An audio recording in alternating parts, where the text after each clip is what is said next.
আসসালামু আলাইকুম রহমতুল্লাহ। Global knowledge international training institute থেকে আবারও স্বাগতম জানাচ্ছি ছোট্ট একটি ভিডিওতে। এই মুহূর্তে আমরা দেখতে পাচ্ছি যে আমাদের চার্জারে 1.6 অ্যাম্পিয়ার দেখাচ্ছে, আর এটা হচ্ছে একটি Samsung Galaxy note 20 ultra phone. ফোনটি বাইরের ডিস্ট্রিক্ট থেকে এসেছে এবং ফোনটির সমস্যা হচ্ছে ডিসপ্লে শো করে না। আমরা চার্জে দিয়েছি, আমাদের এখানে চার্জিং কোনো সিম্বল নেই এবং আমরা এখানে দেখতে পাচ্ছি 1.6 অ্যাম্পিয়ার নিচ্ছে। এই ফোনটি অ্যানাদার টেকনিশিয়ান দেখেছিল এবং ফোনটি স্যামসাংয়ের কাস্টমার কেয়ারে গিয়ে তারা 42,000 টাকা ফোনটি কস্টিং চেয়েছে এবং আমরা এই ফোনটি এখন এই মুহূর্তে ঠিক করব। ফোন ঠিক করার ক্ষেত্রে যখন আমরা ডিপলি এটাকে ট্রেসিং করার জন্য চিন্তা ভাবনা করি, তখন আমরা এই ফোনগুলো ট্রেসিং করি বিভিন্ন ডায়াগ্রামের মাধ্যমে, স্কিমেটিকের মাধ্যমে, হার্ডওয়্যার সলিউশনের মাধ্যমে। যেভাবে ট্রেসিং করি না কেন, এটা হচ্ছে প্রযুক্তির স্বর্ণাপন্ন হই আমরা, এবং প্রযুক্তি আমাদেরকে অনেক সময় ভুল তথ্য দেয় এবং প্রযুক্তি অনেক সময় আনকমপ্লিট থাকার কারণে আমরা প্রযুক্তির সাহায্য যথাযথ না পেলে আমরা কি করি সে বিষয়টি দেখানোর চেষ্টা করব। আসুন বন্ধুরা, আমরা স্যামসাং গ্যালাক্সি নোট 20 আলট্রা ফোনটি কিভাবে ঠিক হচ্ছে সে বিষয়টি দেখার চেষ্টা করি। আমরা এই মুহূর্তে বর্ণিয়াতে আছি। আমরা যে কোনো কাজ করার আগে আমরা ডায়াগ্রামগুলোকে একটু ফলো করব। সবচেয়ে বেটার যে অপশনটা থাকে আমাদের সেটা হচ্ছে ডায়াগ্রামের স্কিমেটিক থেকে আমরা প্রত্যেকটা পার্টস কম্পোনেন্টের ভ্যালুগুলো জানতে পারি এবং এখান থেকে প্রত্যেকটা লেআউট সম্পর্কে আমরা ধারণা রাখতে পারি। আর গ্লোবাল নলেজ সবসময় এটাকেই মূল্যায়ন করার চেষ্টা করে। দেখুন, একজন গ্রাম্য ডাক্তার আপনার অসুস্থতার কথা শুনে প্রাথমিকভাবে আপনাকে ওষুধ দিয়ে থাকে, কিন্তু একজন শিক্ষিত এমবিবিএস ডাক্তার আপনার কাছে যাওয়ার পরে তিনি বিভিন্নভাবে পরীক্ষা নিরীক্ষা করান, আপনাকে খরচ করান এবং টোটাল ফল ফাইন্ডিং সিস্টেমটাকে অ্যাপ্লাই করে তারপরে দেন তিনি সিদ্ধান্তে যান এবং আপনার শারীরিক সমস্যাগুলোকে তিনি ব্যক্ত করেন। তা আসলে বিষয়টা হচ্ছে কি, যদি আমরা যোগ্য টেকনিশিয়ান হতে চাই তাহলে আমাদের প্রত্যেকটা ট্রেসিংয়ের সময় আমরা সময় নিব এবং যথাযোগ্য দেখে দেখেই কাজগুলো করব।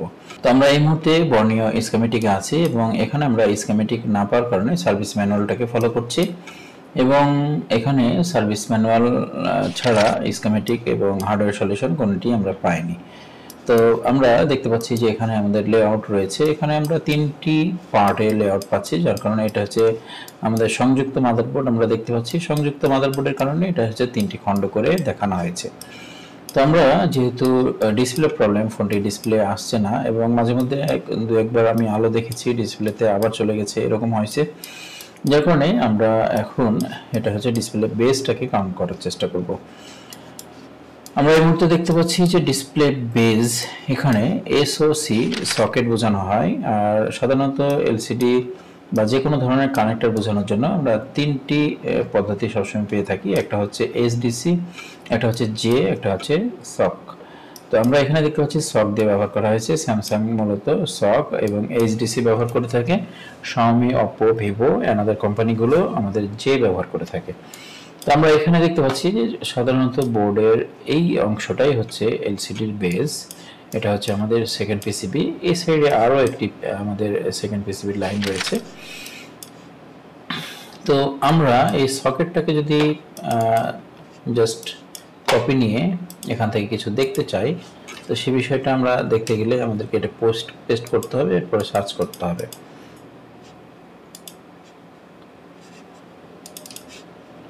সরি, আমরা লেআউটে আসব,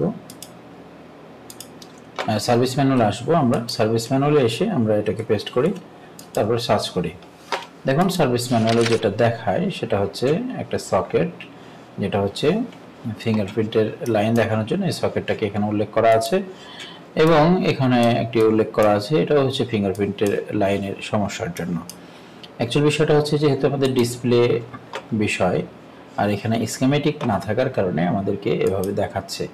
তাহলে আমরা এখন সার্ভিস ম্যানুয়ালে জাস্ট এলসিডি লিখে আমরা এটাকে ট্রেস করব। বিষয়টা হচ্ছে কি, সার্ভিস ম্যানুয়াল আপনাকে বিগিনার যারা রয়েছেন বিগিনারদের জন্য বেস্ট একটা পলিসি প্রোভাইড করে, সেটা হচ্ছে সার্ভিস ম্যানুয়াল একটা ফোনের রিপেয়ারের যেসব স্টেপগুলো আছে ধারাবাহিকভাবে সেই স্টেপগুলো দেখানোর চেষ্টা করে, আর এটা বিগিনারদের জন্য বেশ কাজে লাগে। এলসিডি সার্চ, দেখুন এলসিডি সেকশন চলে আসছে এবং এখানে আপনাকে ট্রেসিং পলিসিগুলো দেখাচ্ছে। তো আমরা প্রথমে দেখতে পাচ্ছি যে LCD is still off after PWR1। তার মানে আপনার ফোনটি অন হচ্ছে কিন্তু ডিসপ্লেটা এখনো পর্যন্ত অফ আছে। যদি এরকম হয়ে থাকে, yes, check display connector on main PBA, no. এখন দেখেন মেন পিবিএর যে আমাদের কানেক্টর আছে প্রবলেম, এখন বলছে রিকানেক্ট দ্য এসওসি সক 24002। তার মানে এই সকেটে আমাদের হচ্ছে যে ফ্লেক্সটা রয়েছে সেটাকে আমাদেরকে কানেক্ট করার কথা বলা হচ্ছে।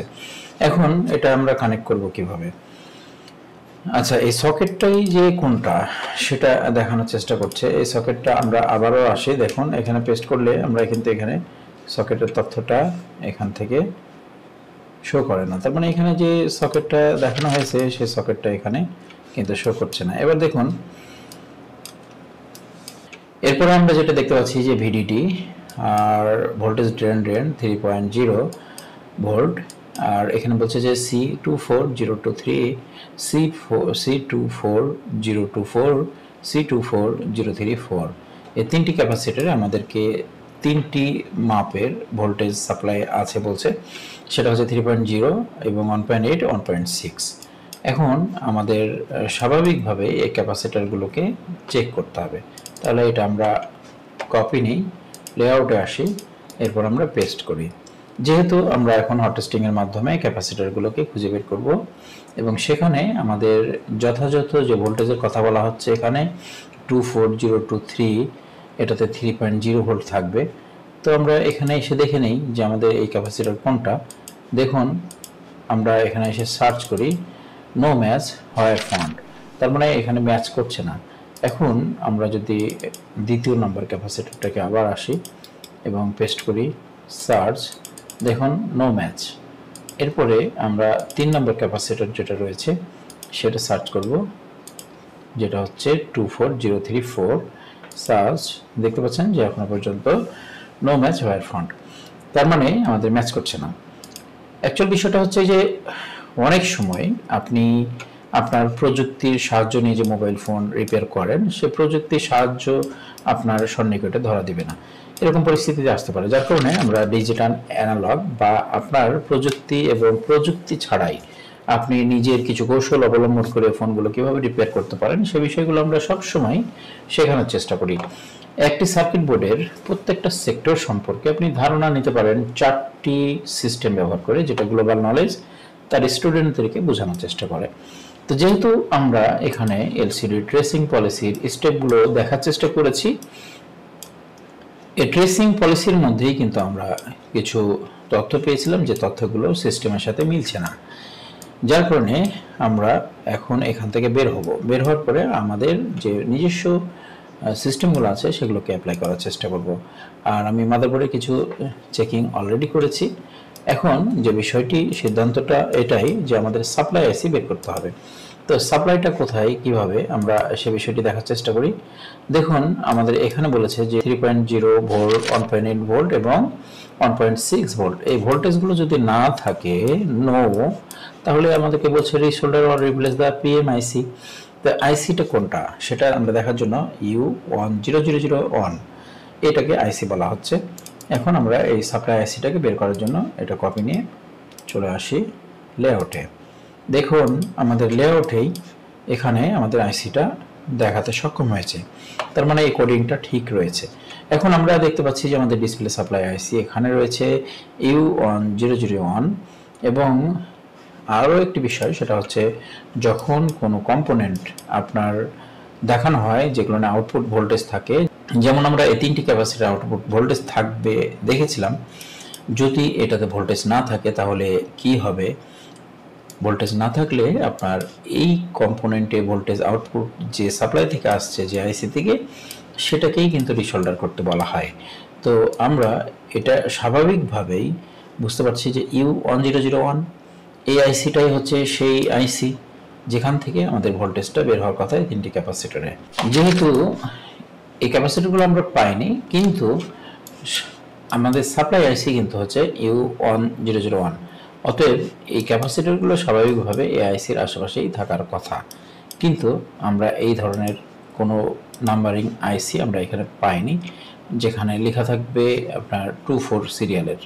দেখুন এখানে ওই ধরনের কোনো ক্যাপাসিটর নাই, অতএব এখানে একটা কোডিংয়ের মারাত্মকভাবে ভুল হয়েছে কোম্পানির, যেটা আমরা ভুক্তভোগী। এখন কি করতে হবে, আমাদের হচ্ছে এই আইসিটাকে আমাদের রিসোল্ডার করতে হবে। যেহেতু আমাদের ফাইনাল সলিউশন যেটা ছিল সেটা হচ্ছে ডিসপ্লে সাপ্লাই আইসি, আর স্বাভাবিকভাবে এই আইসির পাশে যেসব কম্পোনেন্টগুলো আছে সেগুলোকে আমরা চেক আউট করব এবং মিটারের মাধ্যমে এখানে কোনো লিকেজ কম্পোনেন্ট আছে কিনা সে বিষয়টা আমরা নিশ্চিত হয়ে তারপরে আমরা দেন এই আইসিটা রিসোল্ডারিং করব। এবং কোম্পানি থেকেই এই জিনিসটা প্রসিদ্ধ, সেটা হচ্ছে যখনই কোনো আইসি প্রবলেম হচ্ছে আপনার, তখন রিসোল্ডার অর রিপ্লেস দ্য পিএমআইসি। তার মানে আপনি রিসোল্ডার করতে পারেন, আর রিপ্লেস করার আগে আপনি এটাকে রিভলও করতে পারেন। রিভলটা সবচেয়ে বেশি কার্যকরী ভূমিকা রাখে যখন আপনার পেস্টিং আইসি থেকে থাকে। তো আমরা এটাকে রিসোল্ডার অথবা রিভলিং করব এবং দেখব আমাদের সমস্যাটা সমাধান হচ্ছে কিনা। যদি না হয়ে থাকে তাহলে আমরা দেন আইসিটাকে পরিবর্তন করবো ইনশাআল্লাহ। এই মুহূর্তে আমরা মাদারবোর্ডটা যে জায়গাটাতে আমাদের আইসি রয়েছে, এলসিডি আইসি, সেটাকে উন্মুক্ত করার চেষ্টা করব। এখানে হিট দেওয়ার অর্থ হচ্ছে যে আমরা পরিচ্ছন্ন কাজগুলো করার জন্য সবসময় আমাদের টেকনিশিয়ানদেরকে আমরা পরামর্শ দিয়ে থাকি। এখানে সেন্ট্রাল প্রসেসিং ইউনিট রয়েছে। সেন্ট্রাল প্রসেসিং ইউনিট, এখানে একটি পেপার দেওয়া আছে এবং পেপারের সঙ্গে আমাদের কুলিং পেস্ট রয়েছে, যেটা হচ্ছে সিপিইউ প্রসেসর অত্যাধিক গরম হলে সেটাকে কুল করার জন্য কাজ করে।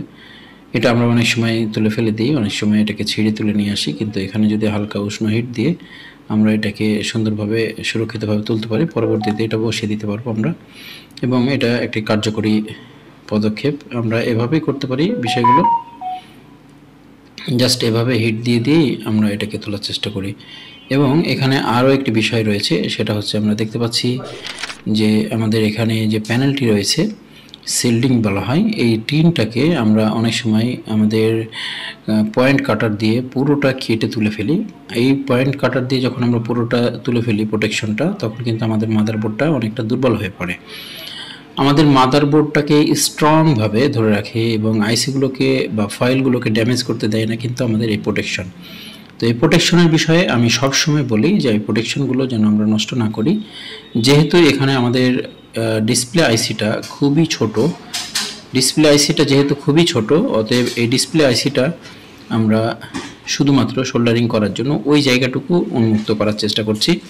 এখানে আমরা আইসির বাইরে কোনো জায়গাটা উন্মুক্ত করব না এবং এখানে যতটুকু প্রয়োজন ততটুকুই আমরা এখানে উন্মুক্ত করেছি। এটা হচ্ছে একটা সুন্দর পরিচ্ছন্ন কাজ। আমরা এখন এটাকে সোল্ডারিং করব এবং আইসি সোল্ডারিং করে আমরা প্রাথমিকভাবে, যেহেতু এটা নন পেস্টিং আইসিটা আমরা একটু হিলিয়ে দেবো, হালকা করে হিলিয়ে দেওয়ার পরে তারপরে দেখব যে আমাদের কার্যক্রমটা হচ্ছে কিনা। বন্ধুরা, আমরা আইসিটাকে রিসোল্ডারিং করেছি যথাযথভাবে। এরপরে যদি কাজ না হয় রিভলিং করব। তবে যেহেতু আমাদের নন পেস্টিং আইসিগুলো সাধারণত ওয়াটার ড্যামেজ ছাড়া রিভলভ না করলেও আমাদের রিহটেই কাজ হয়ে যায়। তো আমরা এই ফোনটি অন করে দেখার চেষ্টা করব এই মুহূর্তে আমাদের কাজটি কমপ্লিট হয়েছে কিনা। যেহেতু আমরা এটার স্কিমেটিক আমরা পাইনি, যার কারণে এখান থেকে আমরা ইনপুট আউটপুটের যথাযথ যে চেকিংগুলো সেগুলো আমাদের কিছুটা বাধাগ্রস্ত হয়েছে, যার কারণে আমরা এটা আরও একটি পদ্ধতি, যে পদ্ধতি অবলম্বন করে আপনি আপনার ফোনগুলোকে রিপেয়ার করতে পারেন। আমরা অন করার প্রসেস করছি। ভাইব্রেশন হয়েছে অলরেডি, আলহামদুলিল্লাহ। আমরা দেখতে পাচ্ছি যে আমাদের Samsung Galaxy note 20 ultra 5G আমাদের এখানে লেখা আসছে, লাইট আসছে এবং এটা একটি সাকসেসফুল কাজ ছিল। এবং আমরা এটাকে চেক করব যে আমাদের কতটুকু সার্ভিস দিচ্ছে ফোনটি। যদি আমাদের লং টাইম সার্ভিস দেয় তাহলে আমরা কাস্টমারকে ডেলিভারি দেব।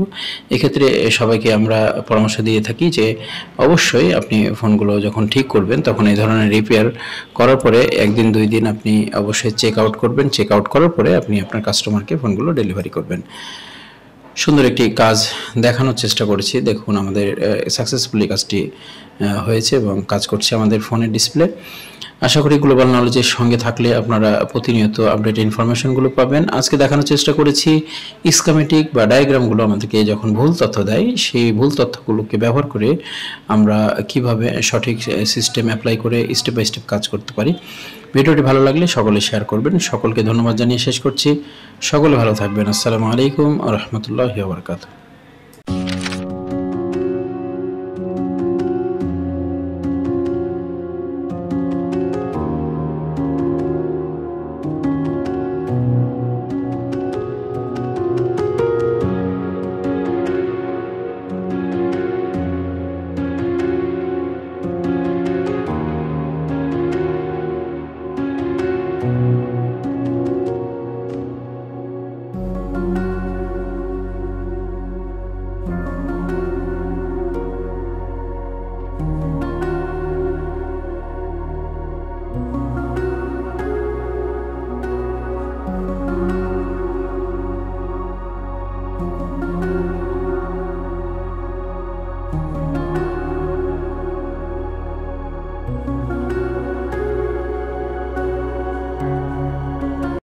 আমাদের